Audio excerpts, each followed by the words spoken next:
Hi everybody, my name is Bhavishya and in this lecture we will see the concept of firewall. So in the previous lecture we saw the prerequisites of firewall.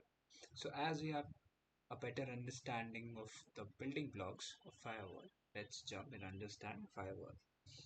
So firewall is that one particular part, or firewall is that particular individual who controls the traffic and block a particular type of communication to happen between the network or between the topology.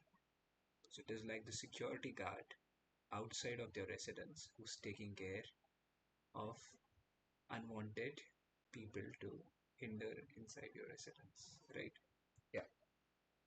So what is the concept in firewall is our rule. So first let's understand rule. So in firewall we make some rules. Okay. Let's begin with the rule first. We made a rule that if my source IP is 10.1, this is my 10.1, which is my PC1, right? If my source IP is 10.1, if my destination IP is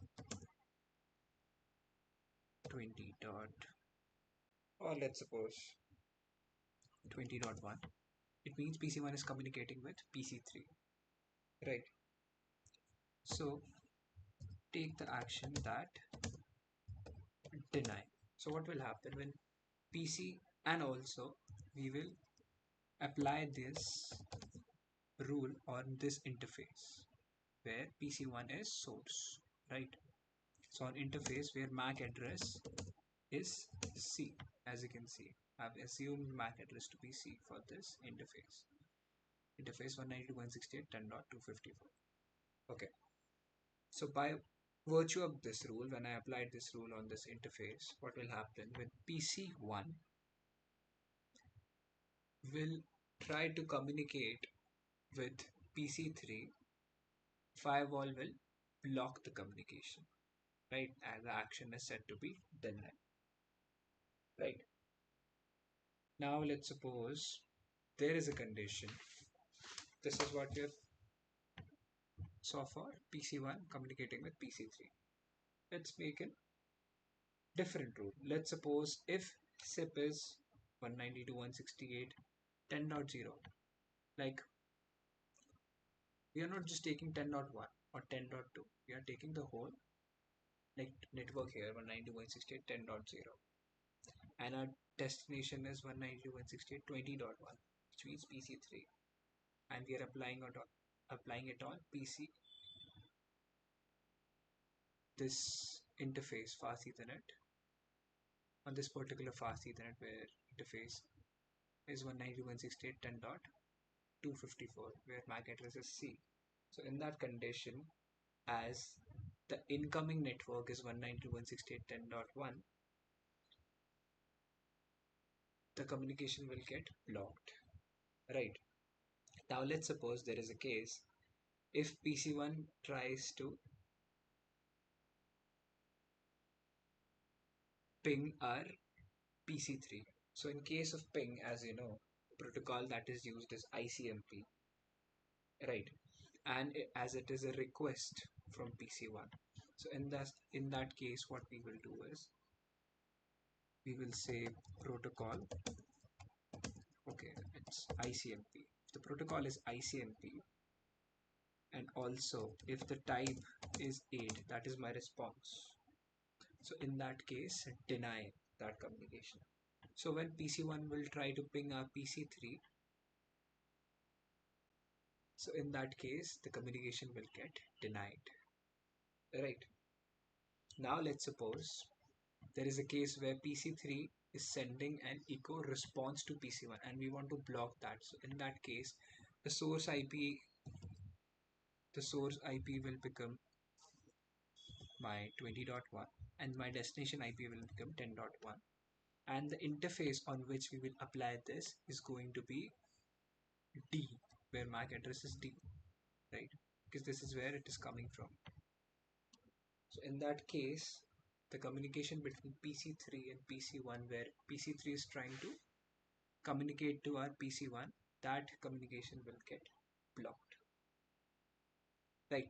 And also the type will change from zero, from request to response, as zero indicates for ICMP, response or echo response.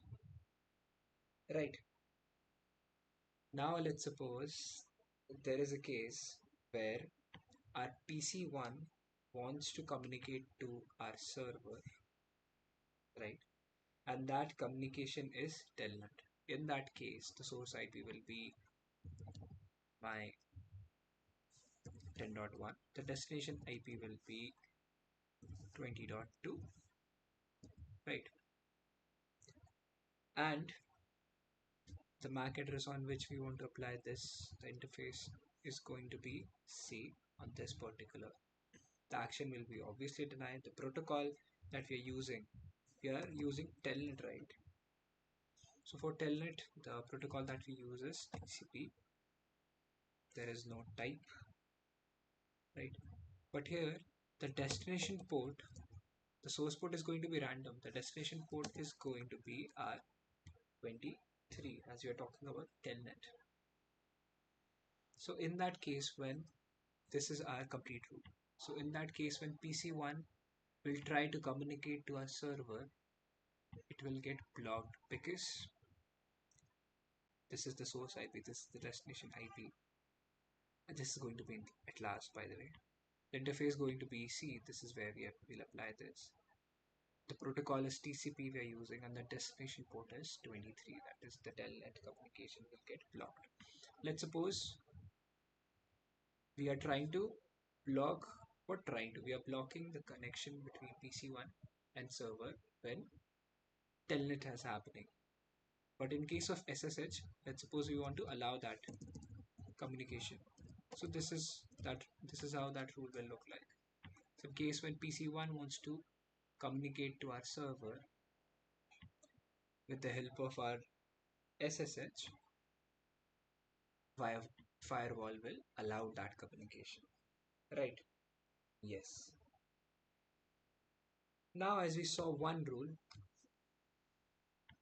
let's suppose we have another rule here.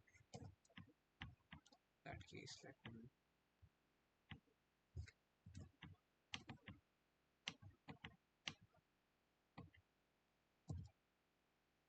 so in rule first, the source IP is this PC1, the destination IP is still my server. The protocol between, okay.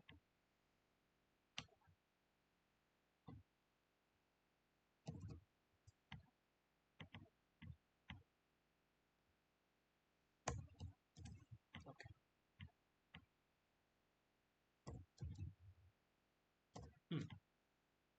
So my source IP is destination IP server.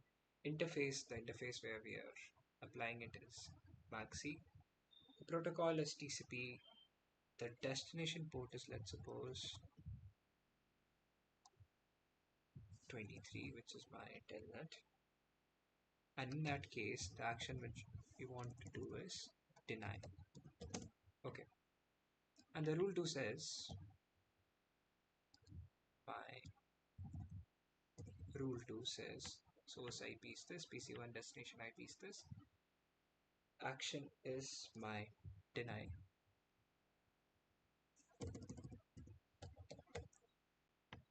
On in the interface where MAC is C, apply the rule. Protocol is TCP and my destination port is SSH or 22. Now in this case, let's suppose these are the rules, right? And we apply both of the rules here. And that's in this case, my PC2 tries to communicate to server. Let's suppose it is doing telnet. So will it work?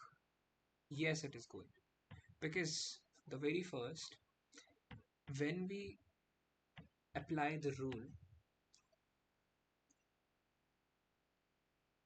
we check it top to bottom, right? This is how we check the rule check. We do it top to bottom. Okay, so yeah, so first it will see, okay, it is for source IP is for this, destination IP is for this, and this that. Source IP is my 192.168.10.2, right? So inapplicable. Then we will check rule number 2. The source IP is 10.1, not applicable. So in that case, when PC2 wants to communicate to server, it will work freely, right? Now let's suppose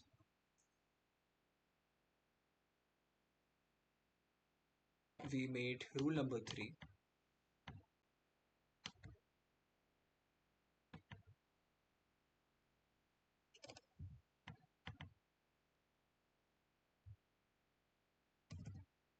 we made rule number 3, and in that rule number 3 we said source IP is 10.1, destination IP is 20.2, action is still deny,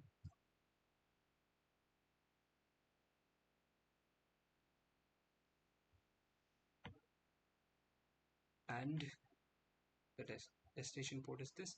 But here what we'll do is, this is my rule number 3, and in rule number 1 I'm changing it from, instead of protocol or destination port, I'm saying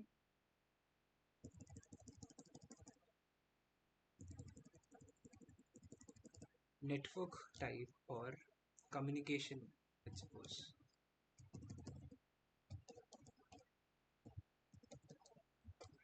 Communication any.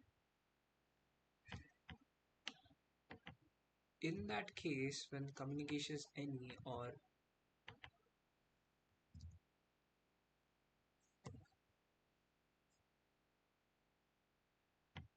when communication is any, what I'm trying to say here is that, let's suppose that let it be any. In that case, what is happening that, let's suppose PC2 came and it is trying to communicate to a server, it will deny, because the very first rule says that if instead of any, as you can see, the source IP is my PC1 only, and the communication type is out of the blue. That is, it's not telnet, it's not SSH, it is any other type of action, so it will deny it, right? But here we can see that my source IP is 10.2, so in that case it will allow it, right? So here, so what will happen,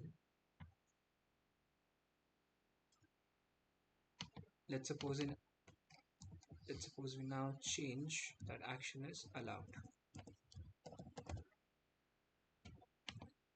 Now in that case what will happen is, as we were trying to block the communication between PC1 and server, as we have allowed this, as we have made this rule, and as you know the order is, we check the rules top to bottom. So the very first rule is this. So in this case what will happen is, this rule will be applied, and the rest of rules, rule number 2 and rule number 3, where it is blocking the telnet and SSH communication, this will get ignored or aborted, as the very first rule was dominant, as it was higher in the priority. So in this case, our PC1 will be able to communicate to server. So it is very important to, in a way, we are making the rules, right? The priority matters a lot when we are talking about the rules in firewall, right? So we'll keep this session till here. We'll forward this concept in the next lecture. Till then, see you in the next one. Hope you enjoy.